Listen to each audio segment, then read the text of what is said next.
Hello everyone, তোমরা সবাই কেমন আছো? আয়ব অনেক অনেক ভালো আছো আর আমিও কিন্তু অনেকটাই ভালো আছি। তো সুপ্রেস লাইফস্টাইল ব্লগে আবারও একটি ভিডিও নিয়ে চলে এলাম, কয়েদবেল মাখা। তো তোমরা দেখতেই পাচ্ছ আমি কয়েকটাকে প্রথমে ফাটিয়ে নিয়েছিলাম, তারপরে কয়েকটাকে আমি চামচে করে নিয়ে আর একটি পাত্রতে দিয়ে দিচ্ছিলাম। তো পুরো শ্বাসটাকে কিন্তু আমি বার করে নিচ্ছিলাম ভালো করে। আর তোমরা কিন্তু কারা কারা এই কয়েদবেল মাখা খেয়ে থাকো আমাকে কিন্তু কমেন্ট বক্সে অবশ্যই জানাবে, একদম ভুলে যেও না।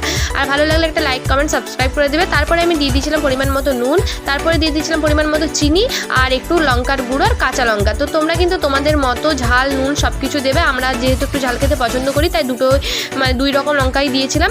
তো তারপরে দেখো দিদি এইভাবে ফাটিয়ে নিচ্ছিল, কারণ আমি লঙ্কা হাত দিতে পারি না একদম, কিন্তু খেতে খুব ভালোবাসি ঝাল, কিন্তু লঙ্কা এরকমভাবে মেখে খেতে পারি না কারণ আমার হাতে প্রচণ্ড ঝাল লাগে। তাই দিদি এইভাবে মেখে নিচ্ছিল। আর মানে কয়েদবেলের যে খোলাগুলো থাকে তার মধ্যে কিন্তু দিদি আর আমি দেখো দুটোতে নিয়েছিলাম। তো এত সুন্দর খেতে হয়েছিল, মানে দারুণ টেস্ট হয়েছিল। তোমরা কিন্তু আমাকে জানাবে। আর শীতকালের পরন্ত রোদে কিন্তু